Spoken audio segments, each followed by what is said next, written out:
Oi, gente, tudo bom? Eu sou a Mary de Fato, aqui no canal Mary de Fato. Nesse quadro aqui, o Cismei de Falar. Cismei de Falar de hoje é sobre o filme The Room, do Tommy Wiseau, cujo co-protagonista é o Greg Sestero. Bem, esse filme, galera, o The Room, que em português seria O Quarto, mas acabaram que nem traduziram, né? Ficou The Room mesmo. É de 2003 e é considerado o pior filme de todos os tempos. Simples assim. Muitos críticos de cinema o consagraram dessa maneira, como o pior filme de todos os tempos. Claro, a curiosa Mary de Fato, a pesquisadora Mary de Fato, descobriu esse filme há pouquíssimo tempo, coisa de dias, e ficou curiosíssima. Eu fiquei curiosíssima para saber se esse filme era tão ruim como disseram que era, né?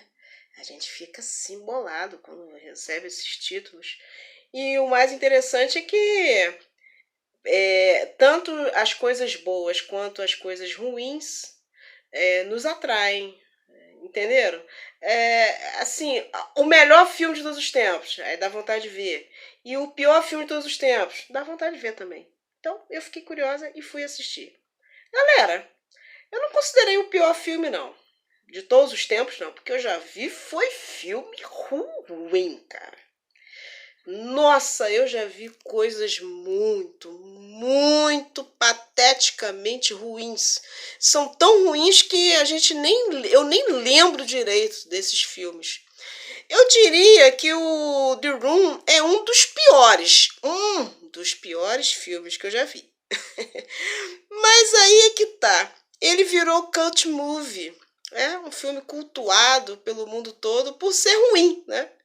E como ganhou esse título, as pessoas começaram a buscar nele elementos que o fizessem creditar, né, ter esse crédito de ruim. E eu fui assistir e vi, sim, que ele é um filme ruim. Não é o pior de todos os tempos que eu já vi, mas é um filme ruim.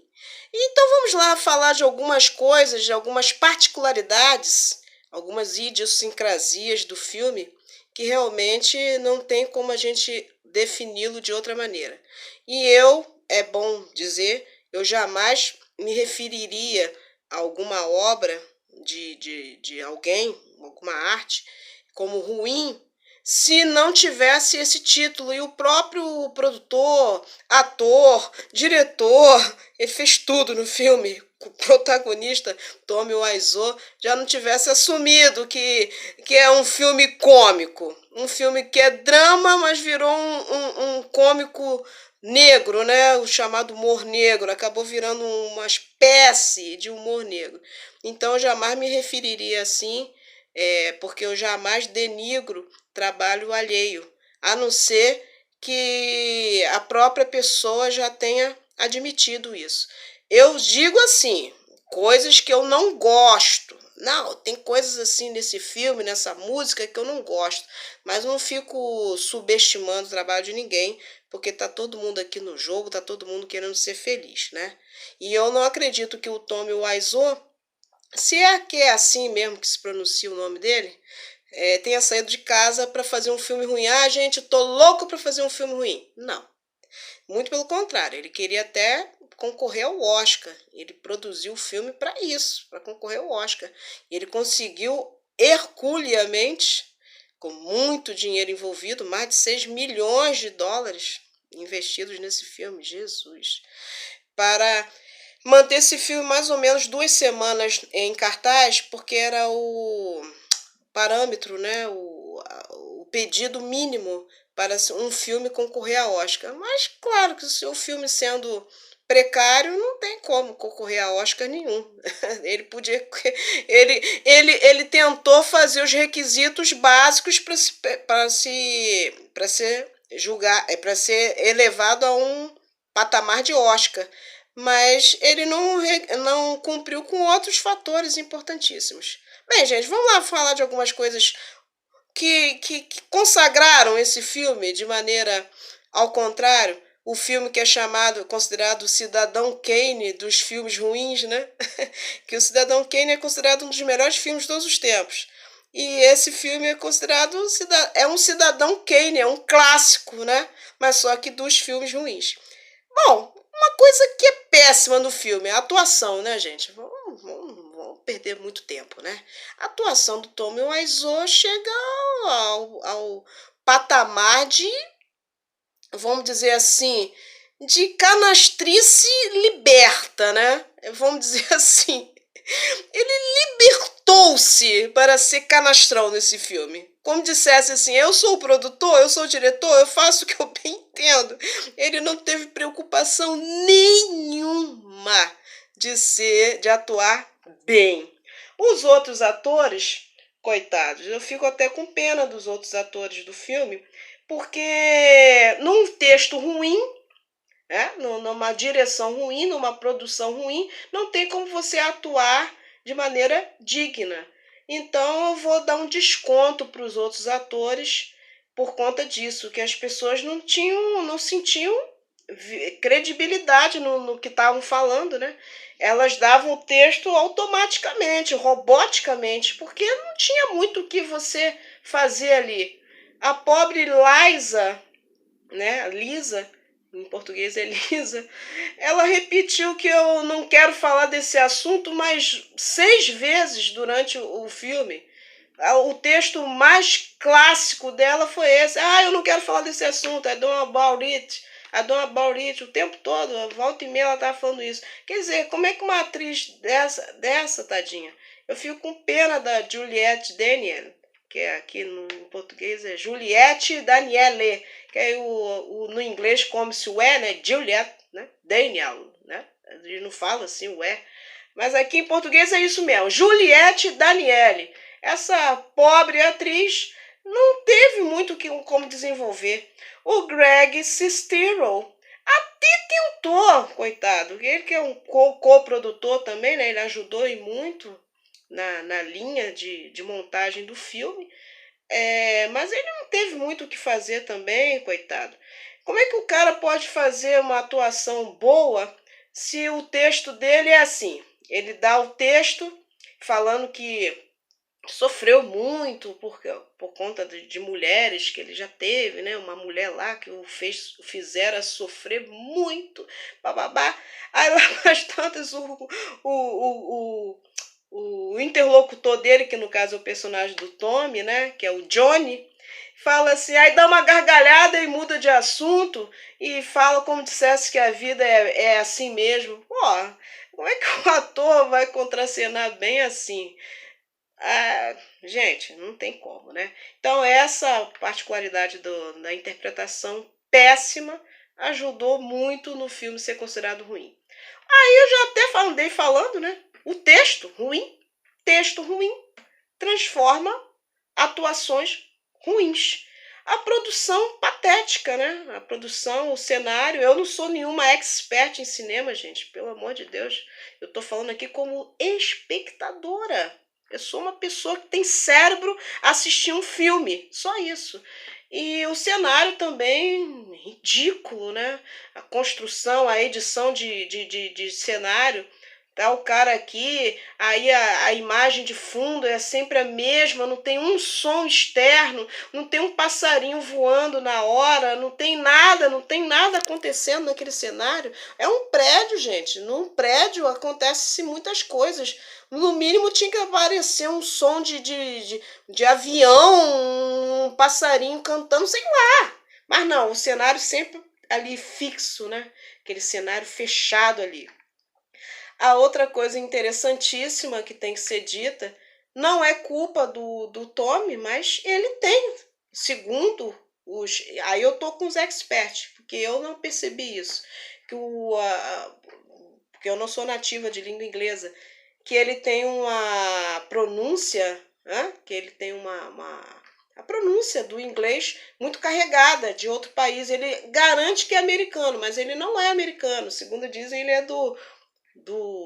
da Europa, de alguma parte, de algum país europeu, segundo dizem, até a Polônia. Fica assim, Polônia, Alemanha, sei lá o quê, de algum país assim que não tem como língua nativa o inglês. Então a pronúncia dele, o sotaque dele é fortíssimo, segundo dizem. Isso também atrapalha, né? Porque o cara, se ele fosse um estrangeiro fazendo um filme americano, não, o personagem é estrangeiro, tudo bem, cara, tranquilo. Mas ele é um típico americano, né? E fica lá falando a língua em inglês, né? A língua inglesa com um sotaque muito forte. A outra coisa também que tem que ser destacada, e a gente nem precisa ser expert, insisto em dizer que eu sou apenas uma espectadora do filme. Eu tenho cérebro, eu só sou um ser humano pensante, só isso. É que o filme não tem erros de continuidade grotescos, assim. E os caras já estavam vestidos para o casamento, né? Com tuxedo, que é o smoking, já vestidos de smoking, já iam tirar foto pro casamento, o casamento dele com a noiva, né? A Liza. Cara, não rolou. Aí daqui a pouco estavam jogando futebol. O futebol americano, com a bola pra cá, bola pra lá, inclusive foi a tônica do filme, cenas de bola de futebol americano, insisto. E daqui a pouco tá rolando a festa do aniversário dele. Não tá rolando a festa de casamento. Porque entende-se que os caras colocaram aqueles smokings magistrais, magníficos. Dali iam tirar foto do casamento, né? Fotos oficiais do casamento. E ia ter o casamento, né? Entende-se assim. Mas não, não teve nada disso. Teve foi a menina fazendo uma festa, né? De surpresa pro noivo. Uma festa de aniversário. Então, erros de continuidade muito fortes, assim, muito estranhos. Textos desconexos. O cara tá falando de um assunto, daqui a pouco tá falando de outro, aí pergunta sobre a vida sexual do cara, como é que tá a sua vida sexual? Do nada, assim, não tem um contexto. Traduzindo, gente, virou um cult movie por ser um filme ruim, realmente é um filme ruim, mas também muito por ter ficado engraçado. Entenderam a coisa, a dinâmica da coisa? O culto do ridículo. O ser humano tem essa tendência, né? A cultuar o que é ridículo.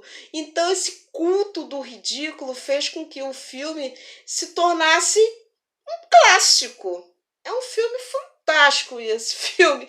Gente, eu confesso que eu fiquei fascinada pelo filme.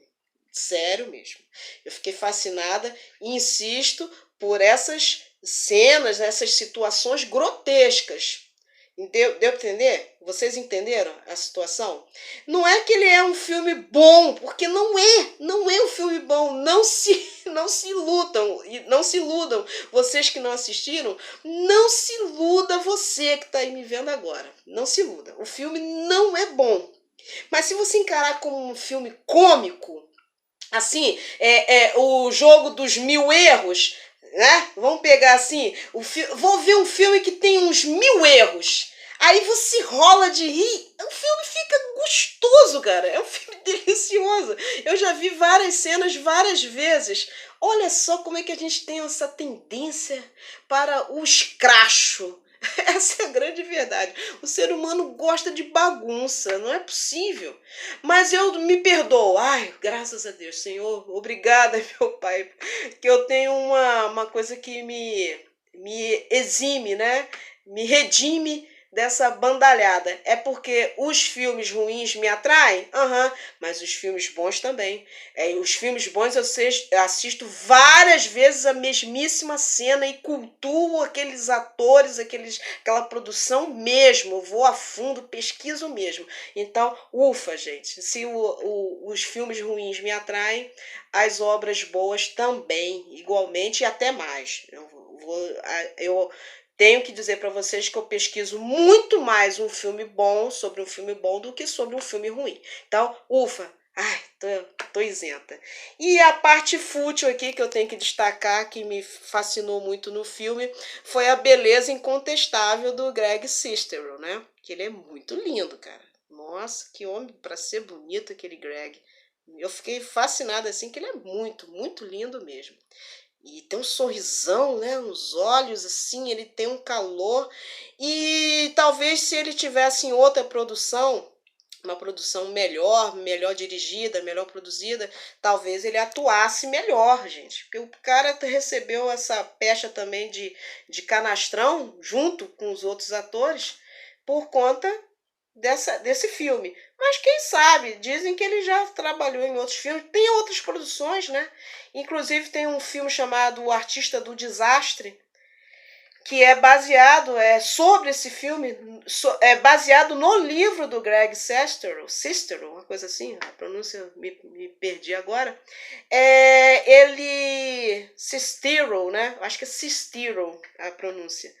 Ele escreveu esse livro, O Artista do Desastre, falando dos bastidores do filme The Room. E esse filme foi interpretado pelo James Franco. Fantástica interpretação. Ele faz um Tommy Wiseau ali incontestável, magistral. E ganhou o prêmio, né? Ganhou o Globo de Ouro por essa interpretação impecável do James Franco. Galera, olha só. Olha como é que a vida é interessante, é bela mesmo, né? Olha só, eu tô falando de um filme ruim. Aposto que você que não viu ainda o filme vai querer ver. Viu como é que são as coisas? Então, galera, para você que vai ficar curioso como eu fiquei e fui correr atrás e fui assisti os dois. Assisti o The Room e assisti o Artista do Desastre. Eu queria saber tudo sobre essa produção, queria saber tudo. Você vai querer assistir também. Então, olha só, as coisas ruins também são interessantes, também atraem. E é isso que vai leva muita gente a querer assistir, a querer averiguar sobre aquele trabalho. E o Tommy Wiseau, que dizem que é esquisitíssimo, que a gente não sabe nada sobre ele, nem de onde ele vem, nem a idade, não sabe se ele tem namorada, se ele é casado, não se sabe nada sobre esse homem. Ele é bem assim, misterioso. Aí ele acabou ganhando um merchan aqui, né? Um marketing gratuito. E de coração, eu não penso assim, eu não vou falar desse filme porque aí vai dar ibope pro filme. Não, deixa, gente, deixa assim.